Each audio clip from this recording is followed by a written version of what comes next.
primary residence, you've lived in it for 2 of the last 5 years, you can exclude 250 for a single person, 500,000 for a couple in capital gains, meaning you bought it for 200, you sold it for 500 as a couple, 0 taxes. You want to make sure that when you make the decision, you make it within the time frame that allows you to do that. Folks, as you understand, we have been in a broken housing market for 3 or 4 years now. I define the broken housing market as people are stuck. We have not had the move-up buyer. We do not have, I'm selling house A and I'm buying house B. That creates an opportunity for folks since we are in a broken housing market. Lots of you are stuck because you have a low interest rate, 1.9, 2.9. I've heard all kinds of crazy numbers. There will be a time, I don't know if it's this year, next year, or the year after, that some of you are going to consider selling that house.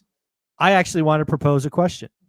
Should you sell your house and use the proceeds to buy the next one? Or would you be better off keeping your existing property, keeping your existing interest rate, and turning it into a rental? Some of you might look at this as becoming a accidental landlord, which I am okay with. But the fact is, you are purposely doing it as a financial decision. Matt, we've been operating in a broken housing market for a long time. Not many people selling and buying the next one. The move-up buyer is dead, but it will come. Time will happen where people will consider selling and buying because life happens, more kids, job transfers, the like. So what do you tell people? Somebody's sitting on a 2% 30-year mortgage. They come to you. They're looking at that next house. What are people doing? Are they selling, taking the money? Are they turning it into rentals? What are people doing? Yeah, this is a great conversation, Mike. And, I've been doing loans since 2014. So it might be because of my book of business. I don't know. I seem to be having so many of these conversations with people. And I think the first thing for people to think about is don't fall into a trap of, I must do this, or because of low interest rate, I have to do this. Because like everything mortgage, and I'll say it till I'm blue in the face, like it's individual. Everyone's scenario is different. Everyone's goals are different. But these conversations are great in my eyes because when I have these conversations with people, I can see the light bulb go off. I can see them start to get some clarity around, well, I guess now that we're talking about it, and I'll give just some rough examples. We start talking, and the funny part is, even though the move up buyer, by transactions, is quote unquote dead in your words, right? Like, there's going to be people, and there certainly is, and I'm having conversations with them every day, that regardless of market dynamics, you've got a third kid on the way and you're in 1,100 square feet. Like you're a move up buyer. And now you just have to figure out the best way to do it, the least painful way to do it for some of these people who wouldn't move if not for, some of these life events.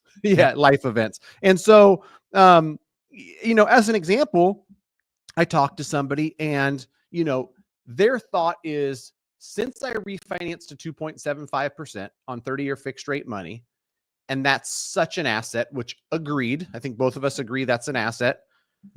I have to keep this house. And my answer is not necessarily. I'm big on real estate. I love real estate. I really love low fixed rate debt real estate. Like the stuff that I have, I really like it. And you're going to have to pry it out of my hands to get me to sell it. But, I'll come across somebody who has owned this house and they're going to be able to sell it for $550. They only owe $185. And so they're in a great position. When they go to buy the $800,000 house, better neighborhood, better schools, more room for this growing family, the conversation starts to go, okay, given what you have in liquid funds, if you buy this $800,000 house and you put 5% down, which is a new primary, you can certainly do that. Here's what the mortgage looks like. And without doing math, I'm gonna tell you, it's a big one. It's a big number. It's a big number. And sometimes you're like, I only owe 185. We got a 30-year fixed at 275. All in, my payment is only $1,750. Great. What would that property rent for? And because of California real estate dynamics, I'm talking to a lot of people in my local markets in California. Yeah, that would rent for $2,200, but you're going to have some deferred maintenance. You're going to have this, you're going to have that.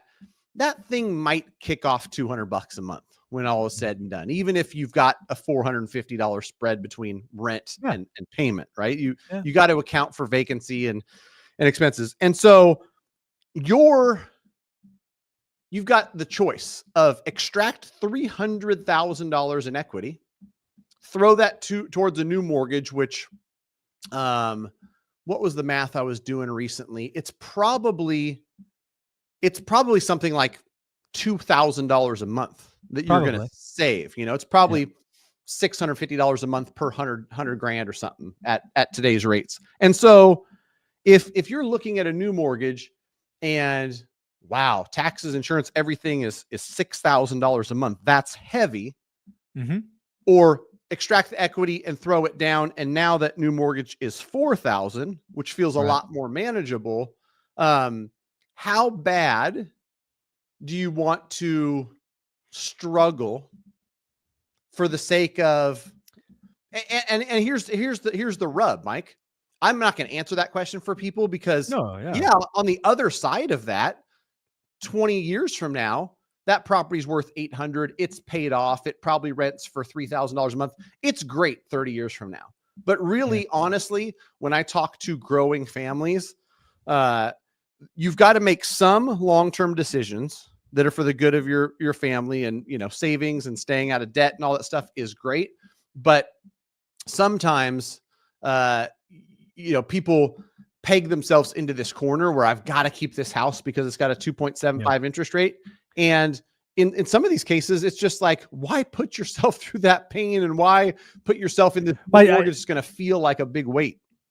Well, I think there's so much in that, because I agree with you. I hear a lot of people just default to, hey, I have 30-year debt sub 3%. I'm going to keep that forever. And I think you're absolutely right. At the end of the day, it should be a math formula. Because again, if you need to trade up because you're having another kid, maybe you are getting married and you're blending families together and you just need the extra bedrooms, or whatever the reason, instead of getting a 5% down, which is your liquid cash today, if you could get a 50% mortgage, the math says do that. And let's also not forget the tax code, right? If you've lived in that house for greater than 2 years and you have, $250K in profit, or $500 if you're married, you could take that tax free, right? So you're even having the IRS tax code help you. Again, primary resident, lived 2 of the last 5 years. Talk to your accountant. But I want to double down, and I'll let you continue, because that is something that's very important. Because again, I see this. People decide, I want to keep it. 3 years later, okay, now I want to sell it. So just to reiterate what Mike said, primary residence, you've lived in it for 2 of the last 5 years, you can exclude $250 for a single person, $500,000 for a couple in capital gains, meaning you bought it for $200, you sold it for $500 as a couple, 0 taxes. You want to make sure that when you make the decision, you make it within the time frame that allows you to do that. Yeah, because again, if you lived in it for 2 years, you rented it out for 4 years, you have lost that exclusion. Right. Yeah. That's a total of 6 years. So again, these are all things that you should look at your financial plan. I agree with you. When you look at real estate long-term, it says keep it, but I do think there's short-term decisions. And I think there is, it probably would shock people, but there are plenty of reasons you should sell a house that has a 1.9% mortgage if you need to trade up. But, then again, let's be clear on the other side. If you don't need the money, right, you're liquid, or you're changing, like, here's the deal. You're living in Sacramento. You're in a place that's $800,000 today, but you're getting transferred to Mississippi, where you can get into a house for $250,000. You might want to keep Sacramento, right? Yeah. Different market, higher appreciation. These are all, it's just a math formula, and you need to make short-term and long-term decisions.